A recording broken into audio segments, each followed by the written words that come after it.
Hey, welcome. You ready to start the party?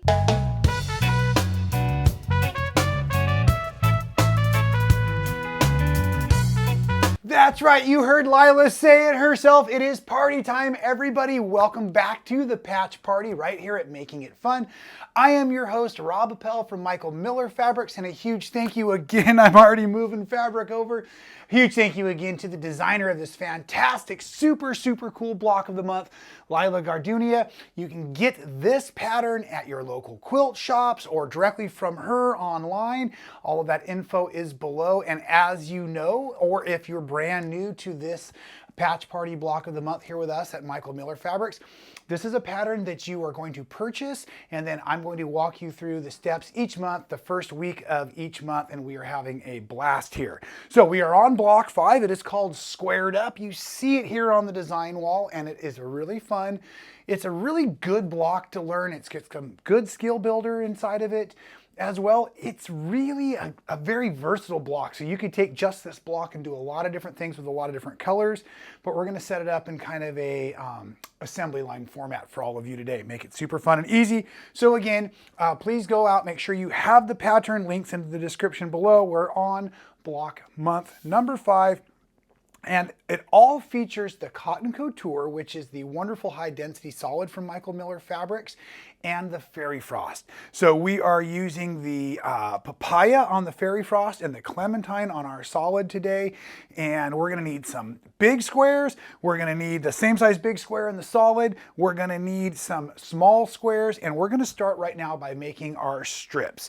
So these strips were 21 inches wide, or long, I should say, and you're gonna need one of your background color and one of your solid colors. Oh, and as a reminder, as you can see in the quilt behind me here, right?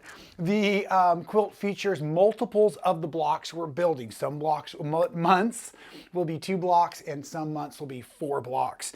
And then the center will be just 1 block. But at any rate, so we're making 2 of these blocks today. And as a reminder, all of your cutting instructions give you the info for both. So it's not like one of those terrible recipes you have to double. You've got all the info you need right here in your awesome pattern. So I'm just gonna go ahead and make sure that my edges are nice and clean. And I'm gonna start from one end and line these bad boys up. We're gonna head on into the sewing machine. We're gonna use a 1/4 inch seam allowance, an edge guide. And we're just gonna go ahead and sew on through. Now, I just put up a video a couple weeks ago for everybody about secrets to simple steps to secrets of sewing strips or something silly like that with lots of S's, just to challenge the vocabulary classes I took in elementary school. I had a terrible lisp. So at any rate, if you need help sewing strips together like I'm doing right now, nice and smooth, yes, no pins required. I've got those tips and strategies in the video that just posted a few weeks back. So check that out. Link will be in the description or at the back end of this video. And I stalled long enough to get to the end of that strip. Pretty slick, wouldn't you say? Okay, let's get this thread cut, foot lifted, all that kind of stuff. And now one of the secrets, if you've never made a quilt before, or if you're brand new to sewing, or you're just kind of checking this out, I've got a dark colored fabric, my orange, and I've got the light colored, the white. So when I go to press this, I want to make sure I don't see the seam if I don't have to. So in order to do that, I want to go ahead and just, what we say, press to the dark side, right? So you hold up that dark colored fabric, kind of let your iron slide along there, just setting that thread at first, and then I'm going to make a nice crisp line. We're actually going to use these strips, as you see like this. We're going to cut these into little subunits in a second, and it's going to make these corners here, which are technically 4 patches, meaning that there's 4 squares forming that patch there.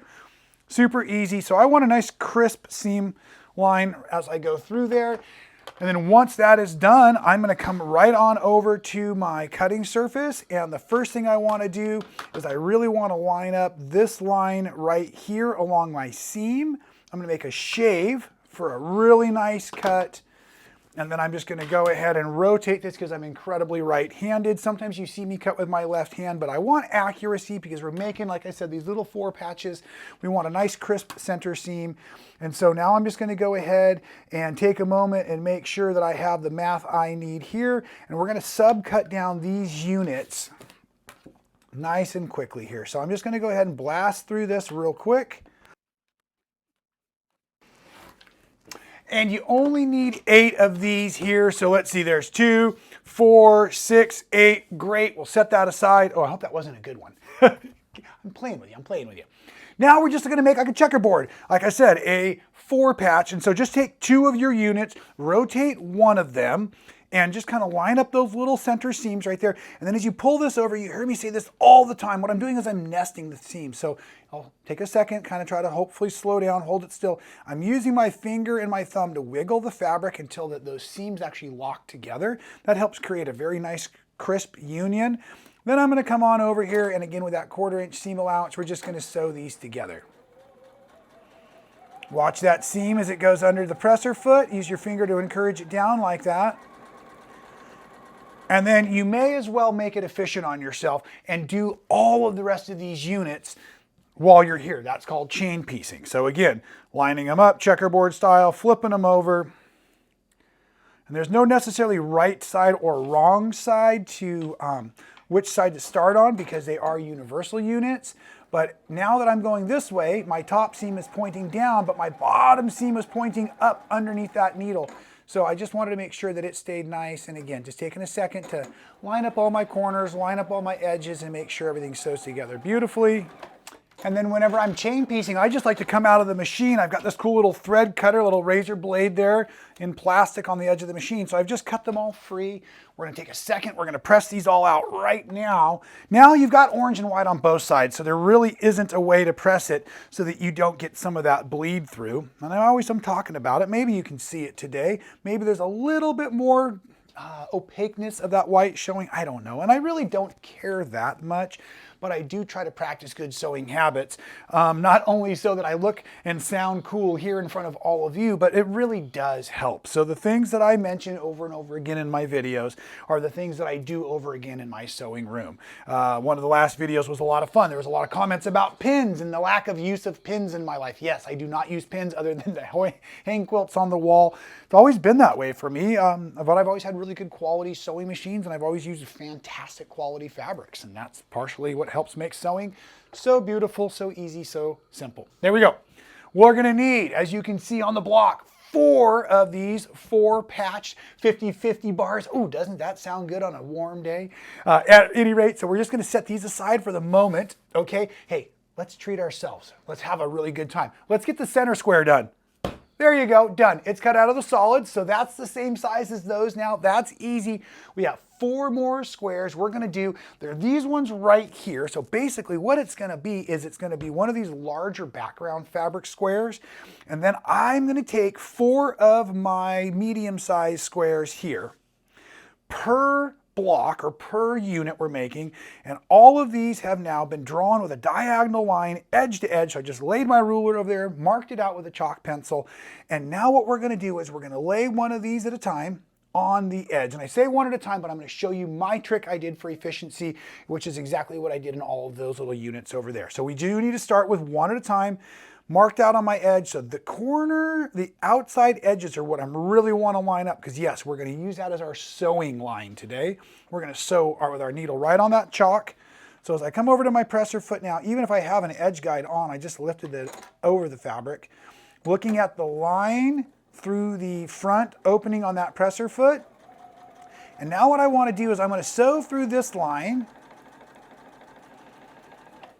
Okay, and then we're just going to go ahead and stop there. We're going to cut our threads. And now we can literally just rotate the unit on the bed of your machine. Maybe I should do it here so it's easier to see. I know the white fabric on the white bed, and that's so pretty, it's hard to see sometimes. Now what I want you to really notice is as I go in right now, step number 2 is I'm putting it on the opposite side, because I can literally sew both sides, then trim, then iron. So it is actually more efficient this way, but I need to do it on opposite sides. I'll explain the next step at the next step. We're going to sew down this line right now.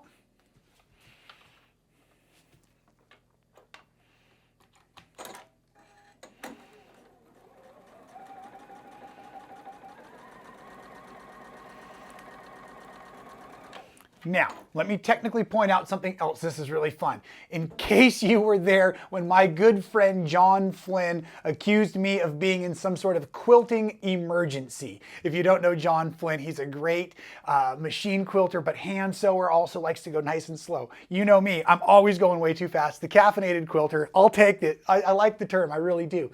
But yes, if you want to, you could set up each of the squares and you could put on, let's call it side 1 on each of them as you go through. Then you could add side 2. So you could be chain piecing these, but I really want you to stay focused on this one square. So I'm going to go ahead and do this one to finish, and then I'll do the other 3 on my own time while I make the little edit happen, and then you'll see that they're all done. But just watch this as we go through. So we've finished this sewing. I forgot to cut my thread. Let's get that out of there now. So now as I come back over here, I am going to use my ruler to protect not only my hand, but my fabric. I want a 1/4 inch trimmed off, I want to say I'm leaving myself a synthetic 1/4 inch, a pretend 1/4 inch seam allowance. I'm making the perfect 1/4 inch by cutting it instead of sewing it, you know what I'm saying there? So a 1/4 inch off there, rotate it, and a 1/4 inch off the other side. Okay, now we're going to head into our ironing area. Now when we get over here, I want to press again into the orange fabric. So I hold up the orange and I'm going to let the iron drift over one side. Now I'm going to come back and I'm going to let the iron drift over the other side there. And effectively, you've actually just rebuilt your square, but you've added in 2 of the awesome fairy frost corners. Now, the reason we did them on opposite sides is, yes, you're exactly right. When we go to add on this next side here, as I lay this down and I match it up on that outside edge, you can see I'm actually going to sew over the fairy frost pieces I just put on. This is going to make a very nice corner. So let's do it that way. And again, we can do it one side then the next, or you could chain piece. But what I'm trying to say is I want you to start with, let's call it left and right, and then top and bottom to make sure we get these overlaps correct. Okay, here we go. Let's sew this down. Again, stitching right on that chalk line we drew earlier, coming all the way through, rotating 180 degrees to put on the 4th square on that corner. Drop it right into place, and we are ready to rock. Again, following that seam, or following that chalk line.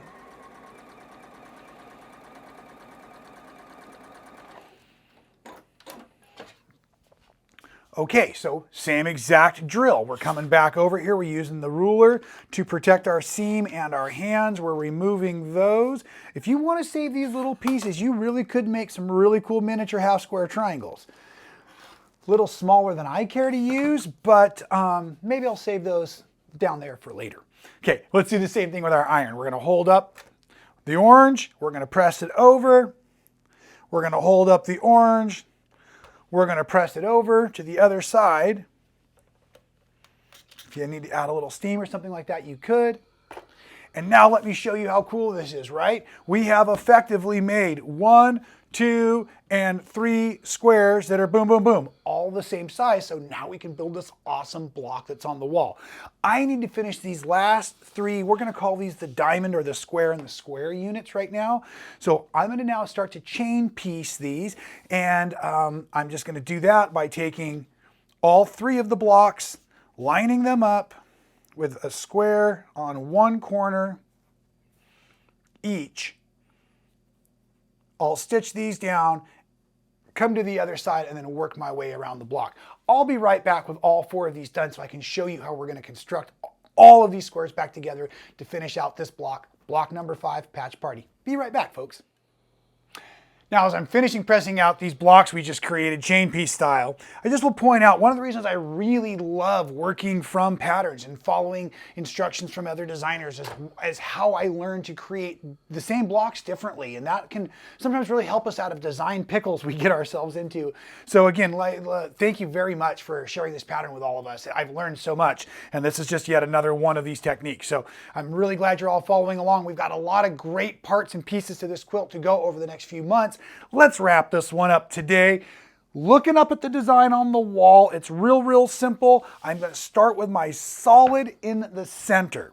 Okay, our diamond blocks are going to be the frameworks to make the plus sign, and then you just need to bring it in so that the orange squares touch back in just like this.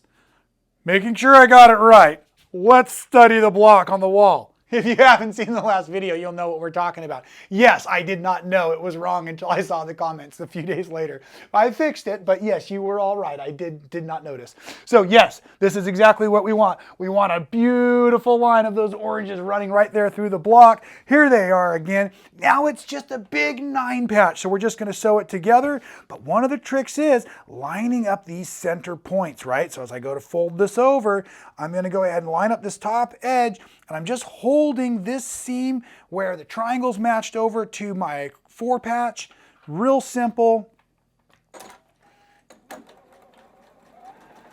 It's just a good little union, a marker for accuracy if you're going for that.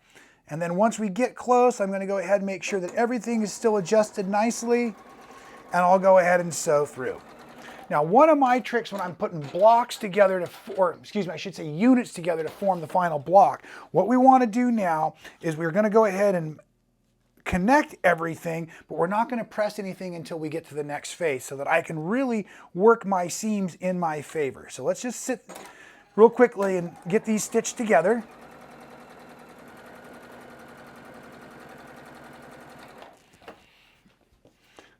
I'll do the same for the top row as I just did for the bottom row.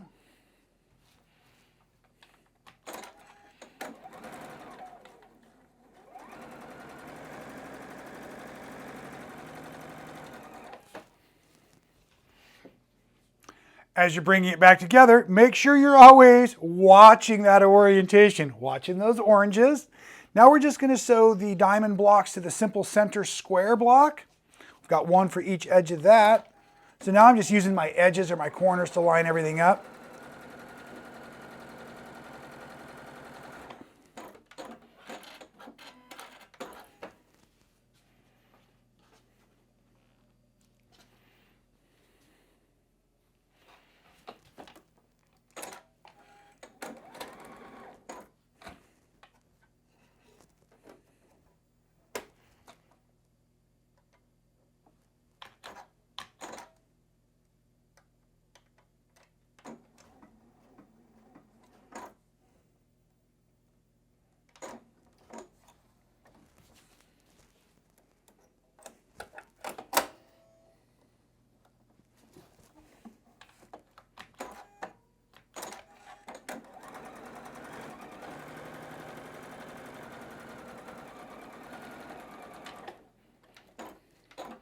Now, as we're finishing this last seam, let's talk about some pressing management. So on the back side of this, you can see I've got a lot of fabric coming together where there's no fabric. So this block unit's going to want to lay into the orange. I'm just going to let that happen, and this is why I wanted to get everything done first. So now I'm going to go ahead and hold these units up, and I'm going to press right into the solid block from the diamond, and I'm going to do the same from the other side. So now the seams are technically pressing in to the center or away from the diamond. And in order to help my blocks nest and get a nice accurate square block when I'm all done, we're going to now do the same things. So I'm going to take my 4 patch in diamond and I'm going to press into the 4 patches. So this time 4 patch in the air, press over, 4 patch in the air, press over. And still technically it's much easier for the 4 patch to press over than it is for the diamond where those corners cross like that. As you come back to the ironing board or your design wall or wherever, please now really focus. I know I'm preaching to the choir here. Focus on those oranges because we don't want to have any rebuilds. Okay, back to the center, pressing towards the 4 patch, diamond to the 4 patch here. And now what this has done is it's given us a bunch of fantastic seam unions to match up as we go through. Double checking my oranges run through here. Now I'm going to simply fold this up and over, and I have all of the different seam points to match up as I go through for a really nice finish there.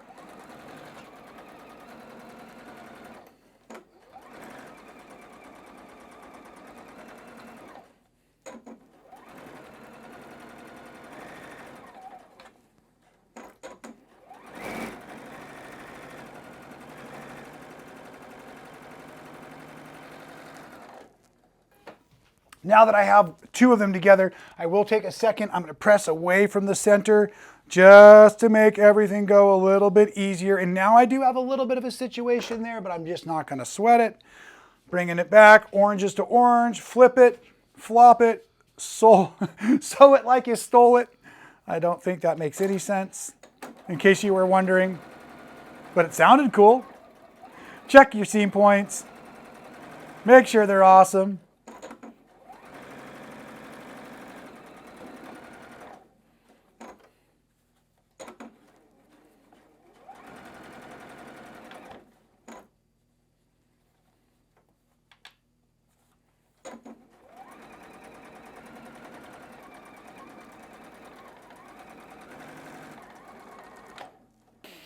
And there it is. The last seam is on it. Let's get it pressed so you can really see how nicely it turned out here.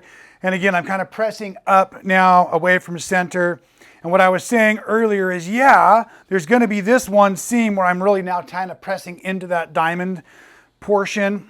And I said it's no big deal. You can see that it will still hang and press and lay nice and flat and everything. But yes, as I was mentioning earlier, there's those spots, and that's what we were avoiding in almost every other location. So a super cool little tip from the backside of the quilt today. Something we don't usually say here at Making It Fun. Anyways, I'm super glad you were all here. Block 5, one of my favorite blocks so far, well, except for 1, 2, 3, and 4. But I'm thinking 6, 7, 8, 9, and 10, they're going to be awesome. 11's the center. This is great. I will see you all next week with another awesome video. And then, you know, like I said before, the beginning week, the first Wednesday of every month is patch party time. So we'll be back with block number 6 for everybody then. Make sure you visit a local quilt shop. Talk about the patch party and Michael Miller fabrics, the Fairy Frost, the Cotton Couture. Give everybody in those shops a big hug from me, Rob, at Making It Fun. And we'll see you all next time with a fantastic tutorial. Thanks for being here, folks.